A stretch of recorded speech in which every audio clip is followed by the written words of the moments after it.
Nettie Breuner is the head of school at the pre-K through 12 Montessori school, Big Sky Discovery Academy. A Stanford grad with a master's in education from Lesley University, Breuner has been an educator in the Big Sky area since 2005. She has now been at Discovery for the past 5 years. Nettie Breuner, welcome. Thanks, Joe. Nice to see you. Great to see you too. Discovery starts school on September 8th. And you're planning to operate in-class live programming. How are you and the faculty and staff going about this?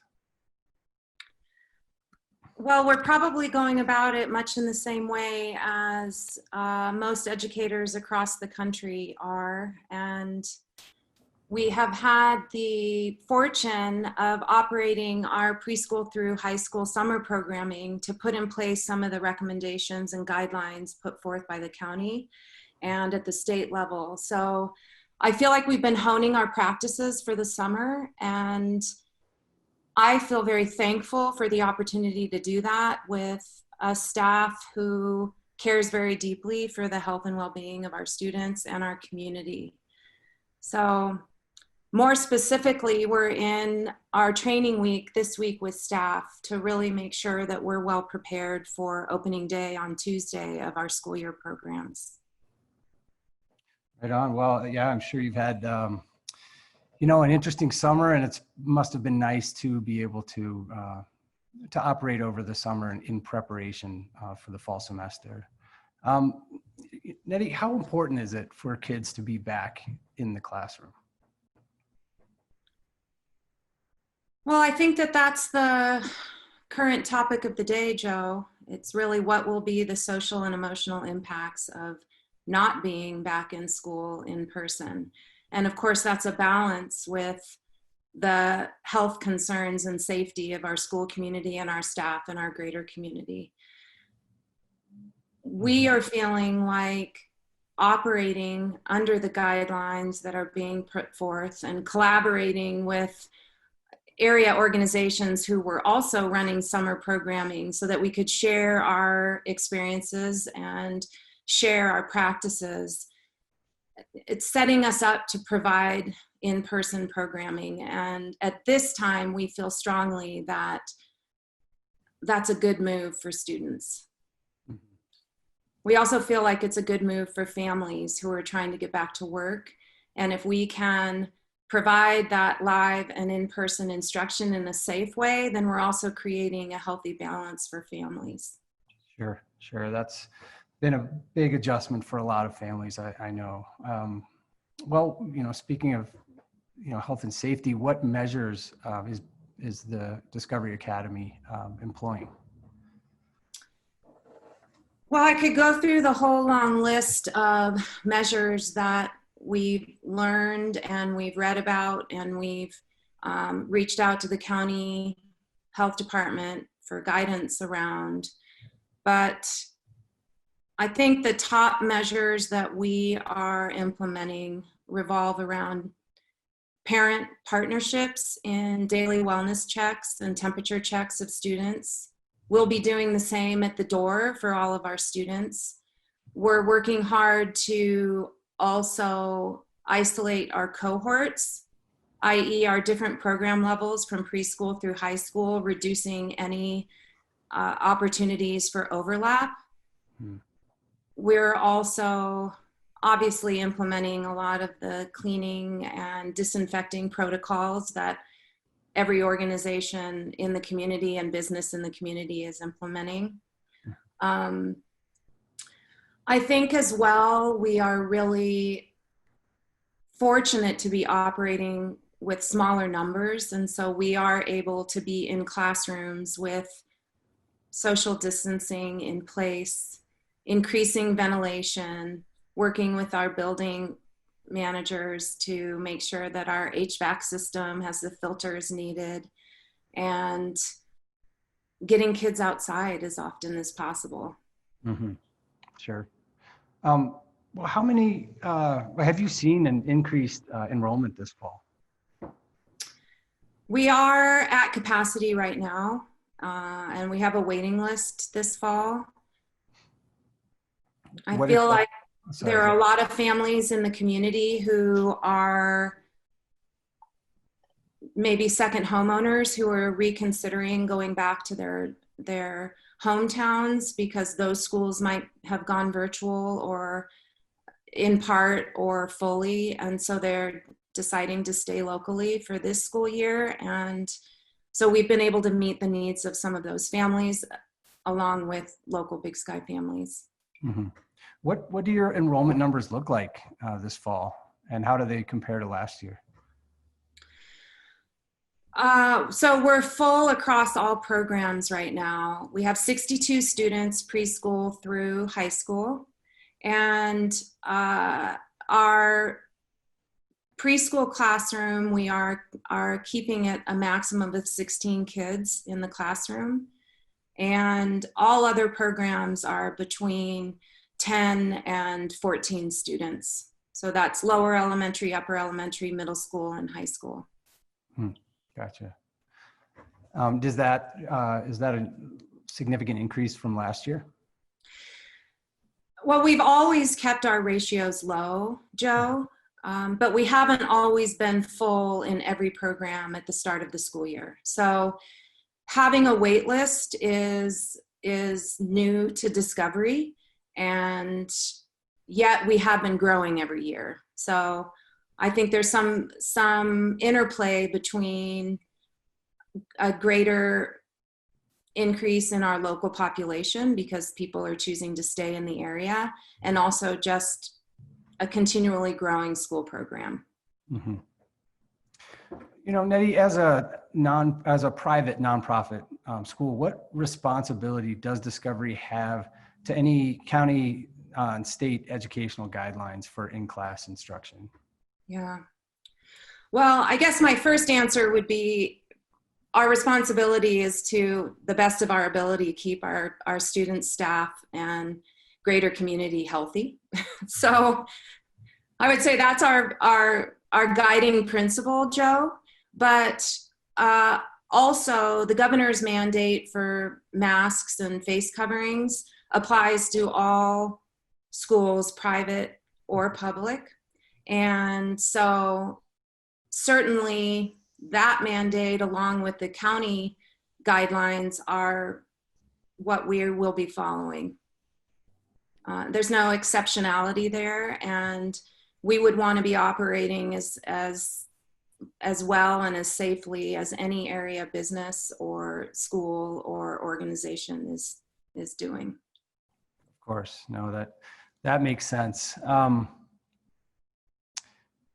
You know, you and I have talked a little about, you know, the approach you might take for a teacher, for example, who could get sick. What's the plan there? Well, I think you're hearing all across the country about contingency plans. Mm-hmm. And feel like on all levels of our lives, we're creating contingency plans. And certainly we at Discovery are doing that. So in any circumstance where a student or a teacher or staff member might need to quarantine or be out of school for 14 days, we're able to have in place plans so that there's a continuity of the educational plan. And so whether it's a teacher who isn't sick but needs to be quarantined because perhaps they were a close contact with somebody who tested positively, we're able to create plans where that teacher will virtual in, and we'll have an assistant in place in the classroom to help the students stay on task and aligned with the daily goals and expectations. And conversely, if there's a student that needs to be out for a similar reason, we can create an interface with that student, much like many schools are doing who are offering virtual programming. And we're able to keep that child enrolled in our program virtually until such time that they can return. Gotcha. We talked about contingency plans. You know, God forbid, you know, how would the school handle any sort of outbreak? And are there trigger points for that? Well, I'm a firm believer that we need to turn to our professionals anytime there's something that we need to handle in this pandemic situation. And so our first line of defense would be reaching out to the health department for guidance, and we would follow suit accordingly. Mhm. I think there are hot spots all over the community, and what we're all trying to do is operate respectfully with one another so that we can maintain our businesses and maintain our programming and hopefully avoid an outbreak.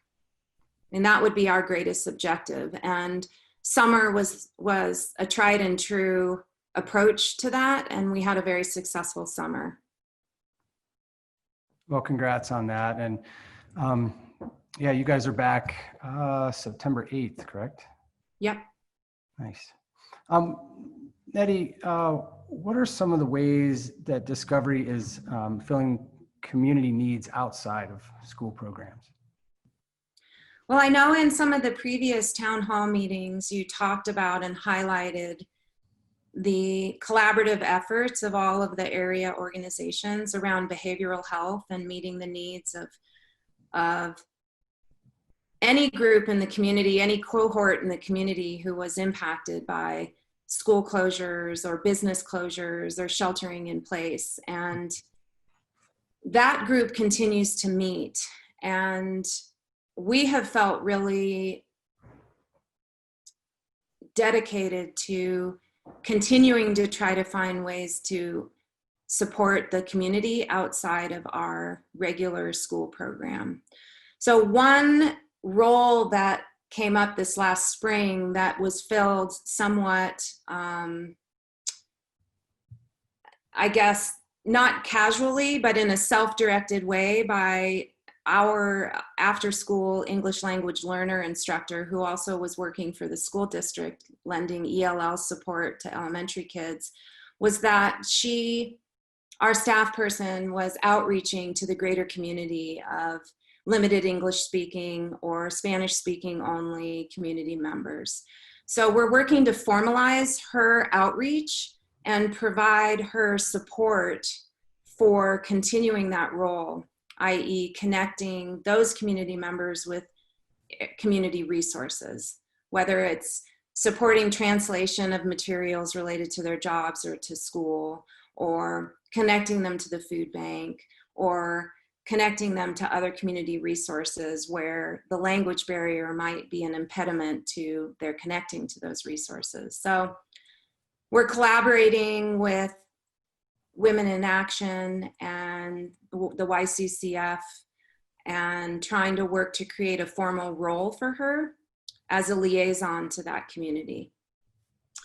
We're also starting to try to collaborate with some organizations around providing support for working parents who might have kids working at home virtually on their school program on any given day of the week. So while plans in that direction aren't solidified, we have reached out to some organizations and area businesses to try to see what we might be able to come up with by way of some support. That's great, Nettie. Really, it is continually amazing just to me to watch our community come together in various ways, and people reaching outside of their sort of normal and comfort zones and what's expected, and it's great to see that. So thanks very much for you guys' efforts. Brandon, any follow-up questions or questions from the audience? Yeah, thanks, Joe. Nettie, I have a follow-up question myself. Sure. So obviously things are changed very rapidly regarding the best practices for the COVID-19 virus.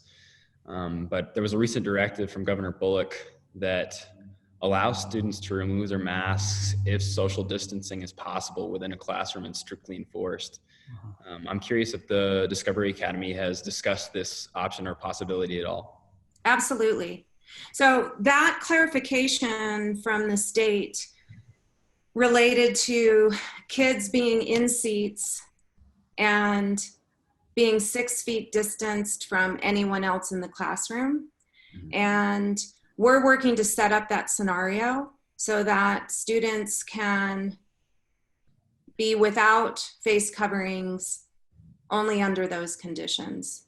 And so really also working with students to support their putting on masks when they're moving throughout the building or across the classroom, or working closely with a classmate or working with a teacher. So anything that would revolve around small group work and direct instruction with their teacher, of course they would be wearing face coverings. And this applies to kids 5 years and up.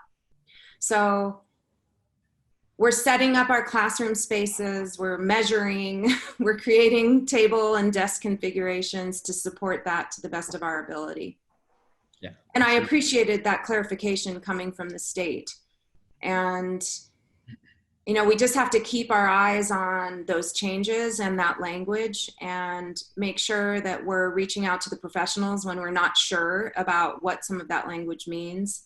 And the county's COVID hotline staff are remarkable, super responsive, are willing to take time to have the conversations and to answer the questions. So I'm very thankful for that resource. Yeah, absolutely.